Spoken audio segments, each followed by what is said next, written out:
Uzgoj voća i povrća nas opušta i pomaže nam u borbi sa stresom, ali nekad se osjećamo jako loše kada vidimo da naš trud propada pred najezdom štetnika ili bolesti.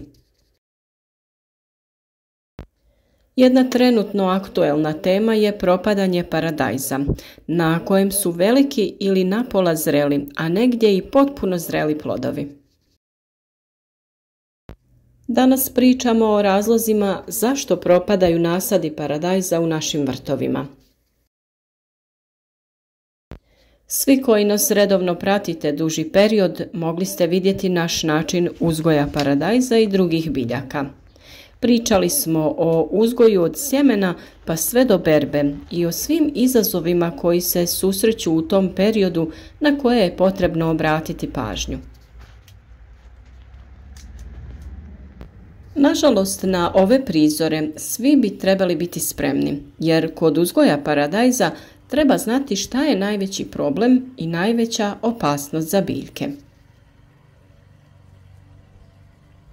Paradajz je biljka koja je jako osjetljiva na bolesti i potrebno je obratiti veliku pažnju na zaštitu biljaka.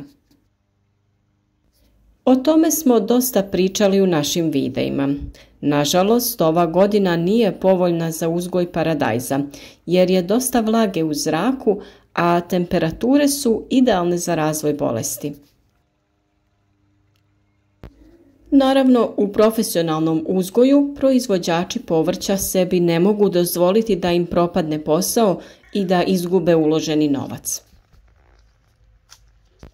Kod uzgoja biljaka za vlastite potrebe, vrtlar se može igrati i boriti se sa bolestima na razne načine, ali kod profesionalnog uzgoja ništa se ne prepušta slučaju.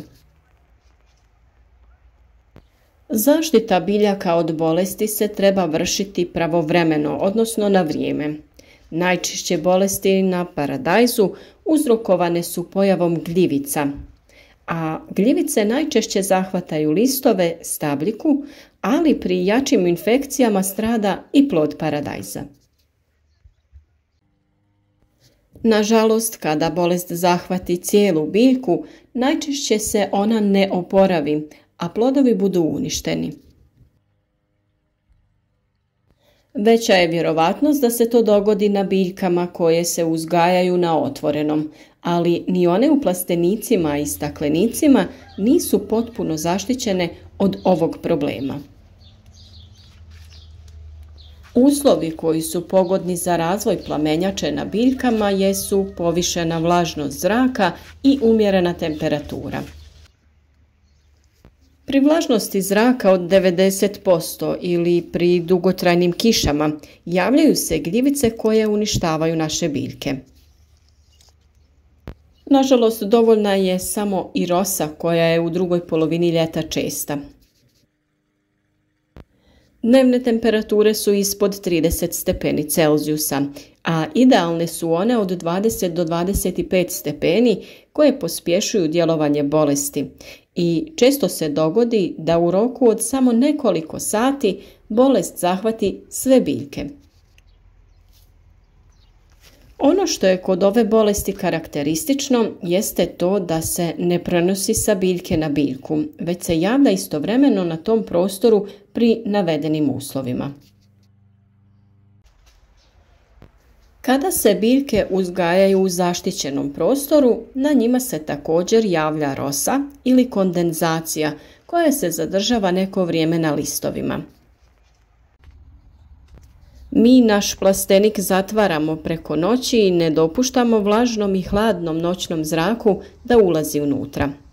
Ono što je bitno je to da se plastenik otvara pri izlasku sunca i prozračuje. Osim toga, dobro je protresti konstrukciju na koju su vezane biljke da bi kapljice sa listova padale i da se list što prije osuši.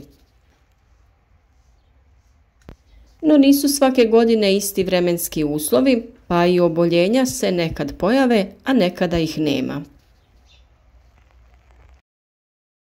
Nekada je biljke dovoljno tretirati prirodnim preparatima poput mlijeka, čaja od poljske preslice, nim ulja ili slično, a u nekim godinama bez upotrebe hemijskih preparata ne mogu se spasiti biljke. Naravno, nameće se i pitanje šta se može napraviti u slučaju pojave ove bolesti. Kada je u pitanju blaži oblik, odnosno kada su biljkama zahvaćeni samo listovi, tada je dovoljno odrezati listove koji su oštećeni, a ostatak biljke zaštititi od širenja bolesti. Ako se radi o težem oboljenju gdje su i plodovi zahvaćeni, tada je potrebno ukloniti sve bolesne plodove i listove. U tom slučaju, nažalost, često je i sama stabljika zaražena, pa će infekcija ipak ostati na biljkama. To će dovesti do širenja bolesti i na druge listove, a i plodove. U tom slučaju treba uraditi zaštitni tretman. Ekološki preparati u takvim slučajevima nisu dovoljno učinkoviti i neće biti dovoljni da bolest nestane. Neki preparati na bazi joda pokazali su se učinkoviti u borbi sa ovom bolesti. Ne savjetujemo tretiranje biljaka hemijskim sredstvima u fazi plodonošenja jer ti preparati se zadržavaju na plodovima biljke koji se konzumiraju. Upravo iz tog razloga uvijek preporučujemo preventivnu zaštitu biljaka od bolesti. Ona se treba vršiti na vrijeme, odnosno prije pojave plodova. U profesionalnom uzgoju paradajza vrši se nekoliko tretmana fungicidima.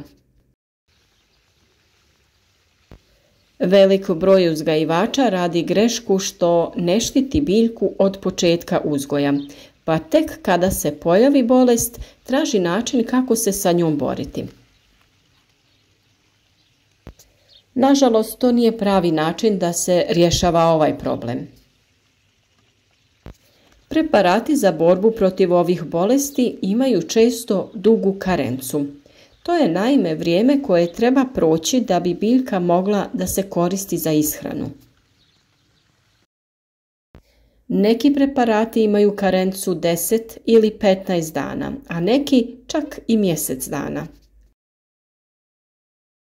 Ono što možemo primijetiti na društvenim mrežama, često se savjetuju tretmani preparatima na bazi bakra.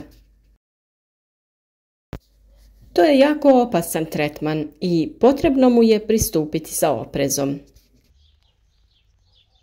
Bakar ni u kojem slučaju ne bi smio doći na plod koji će se kasnije koristiti kao hrana.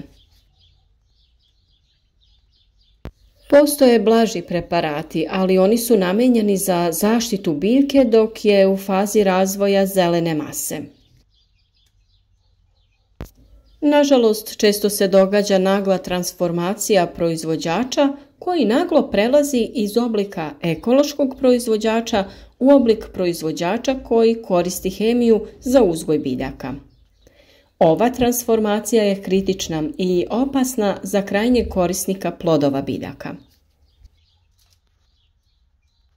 Ni u kojem slučaju ne savjetujemo spašavanje plodova biljke koji su već zaraženi sa bolesti. Ne preporučujemo upotrebu zaštitnih hemijskih sredstava kada su plodovi već počeli da dozrijevaju. U ovom slučaju takve plodove je najbolje pobrati i baciti, a one koji su donekle iskoristivi iskoristiti za neki oblik zimnice. Ako je biljka uništena sa napadom plamenjače, a plodovi nisu oštećeni, ali su zeleni, da bi ih spasili od propadanja, plodove možemo pobrati i ostaviti u neku prostoriju gdje će dozrijevati. Ni u kojem slučaju ne direktno na sunce. Možemo ovo shvatiti kao lekciju, jer na vlastitim greškama čovjek najbolje uči. Ako biramo ekološki uzgoj bez upotrebe hemijskih fungicida, tada se držimo takve proizvodnje do kraja po cijenu da izgubimo sve biljke, a ako koristimo hemijske preparate, Tada ih primijenite pravovremeno, a ne kada je već kasno i kada su plodovi već u fazi dozrijevanja. Opširnije o uzgoju paradajza, ali i drugih biljaka, pogledajte u ostalim videima na našem kanalu. Podržite naš rad sa lajkom ispod videa i napišite nam u kakvom je stanju vaš paradajz i na koji način ste ove godine borili se sa plamenjačom.